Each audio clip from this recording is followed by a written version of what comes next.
Hi everyone, hope you're doing well from wherever you're watching this channel, depending on your time zone.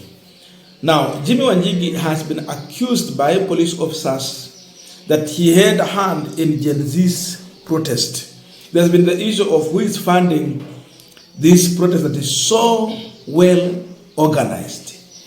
And Jimmy Wanjigi obtained a court order barring police officers from arresting him.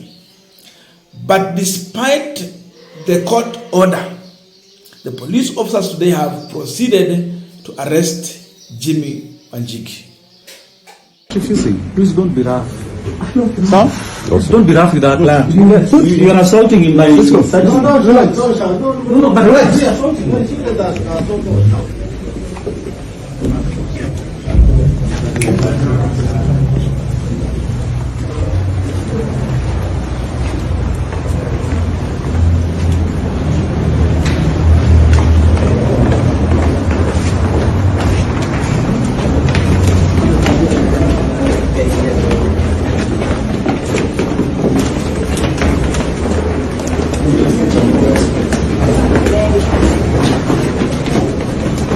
Oh, there's this key.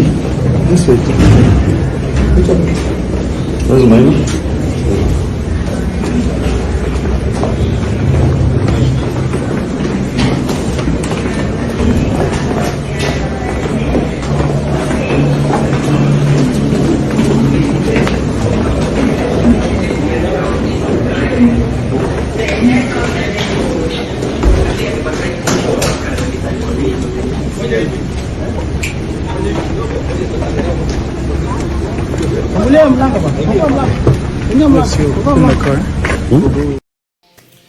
Now, after the arrest, Jimmy Wanjigi attempted to address the media because they wanted to find out the reason why he is being arrested. But he was blocked by the police officers. So later, he was escorted by heavily armed police officers to Kamkunji police station ahead of his court hearing tomorrow at Malindi Law Court.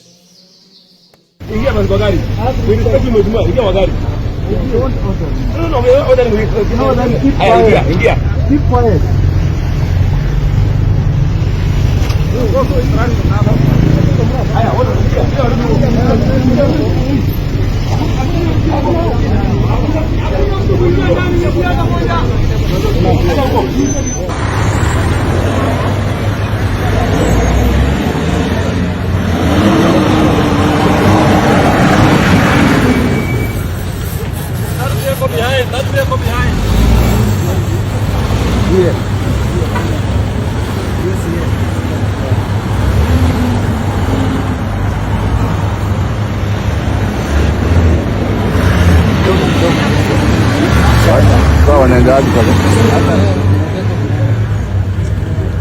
Now, according to what has been shared, Jimmy Wanjigi is expected to meet with the regional police chief, Adamson Bungei, at Nairobi regional headquarters for grilling. That is what has been able to be shared.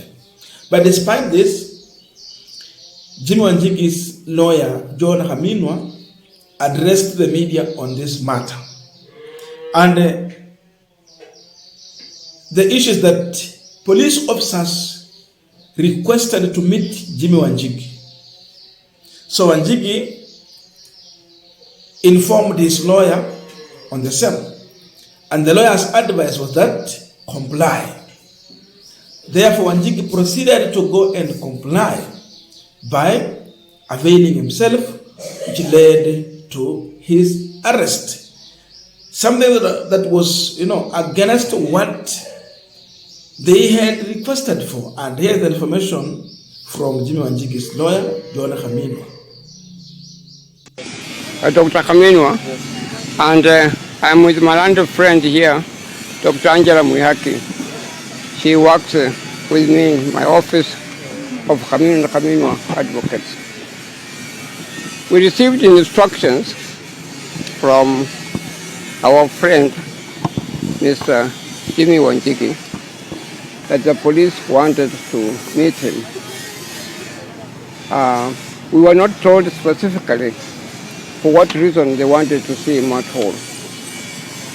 But what I do recall is that we had appeared before a judge of the High Court who listed this matter for mention on 19th of September. My advice to Mr. Wanjigi was that we should comply and find out why the police want to see him. They gave us time, 2 p.m., exactly 2 p.m. We were in the office. We talked to the senior investigating officer, and he said that he now wanted to take a statement from Mr. Wanjigi. We were a little bit surprised because that's not what we had been told before. We had not been given any notice at all. Now, we are continuing with this particular discussion, but just a quick request for those who are watching and you are not yet subscribed, please consider subscribing. To our returning subscribers, I must say thank you so much. And again, to all our viewers, please give this video a thumbs up.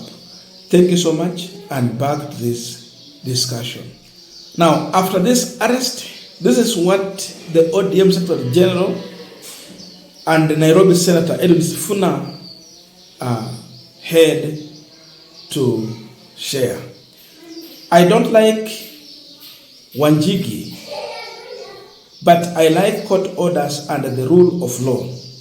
There are existing court orders barring this arrest, and to proceed in this fashion is a brazen violation of the Constitution.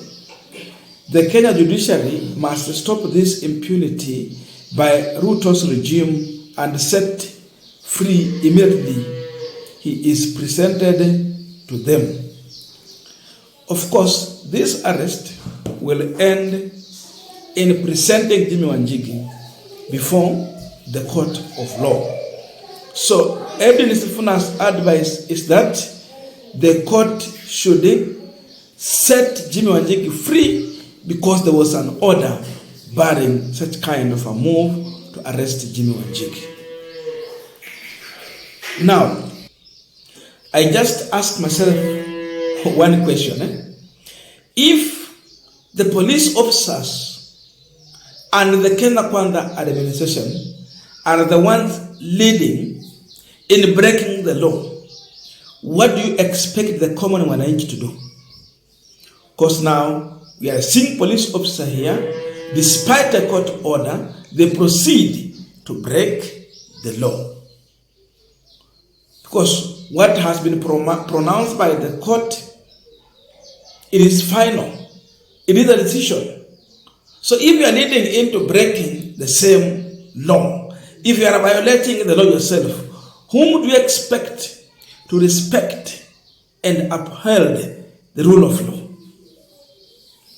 Because this is an illegal arrest. They tricked him, then arrested him. With the Jimmy Wanjigi, there were so many ways. Just even give him a notice, let him appear. If not, then you do a follow-up. But we know very well, police attempted to arrest Jimmy Wanjigi. In fact, we can say it was under house arrest because they went to his home. They were unable to find Jimmy Wanjigi. Then Jimmy Wanjigi, after he came from his hiding, is a kind of fight back from police to prove that indeed they can still arrest Jimmy Wanjigi. But the fact remains that they were unable to find Jimmy Wanjigi. But in all this, we see impunity here, just like how the Nairobi Senator is putting it. Why rule with impunity? Jimmy Wanjigi is just a politician like the rest of other politicians.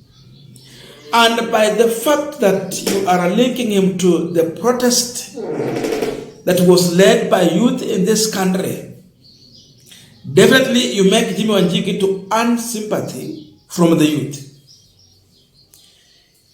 As long as you still link him to Gen Z's protest,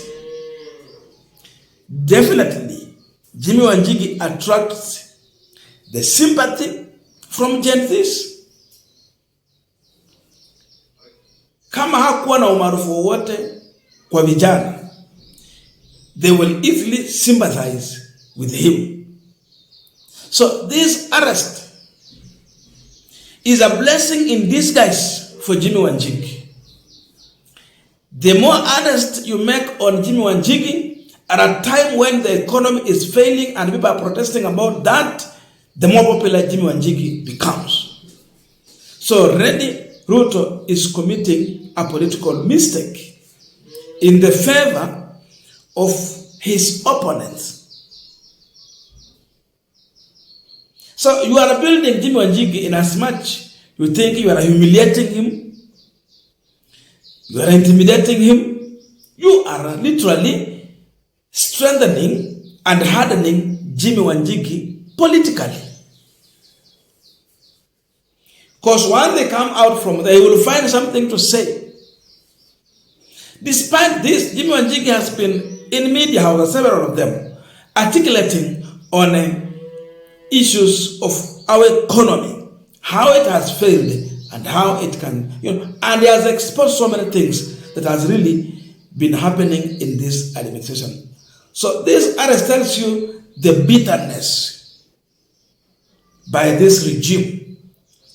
It tells you the anger by this regime when people come out and enlighten the people on what is going on in this country. So they are not happy. They don't want him to speak. But in the attempt arresting, they strengthen Jimmy Wanjigi. Then at this time, we know the kind of relationship Ruto has with the Mount Kenya as of now. It is slippery relationship. That's the truth. Because Gachagwa, one leg in the government, another leg equal outside. Majority of people in Mount Kenya region, they are not happy on how William Ruto is running this country.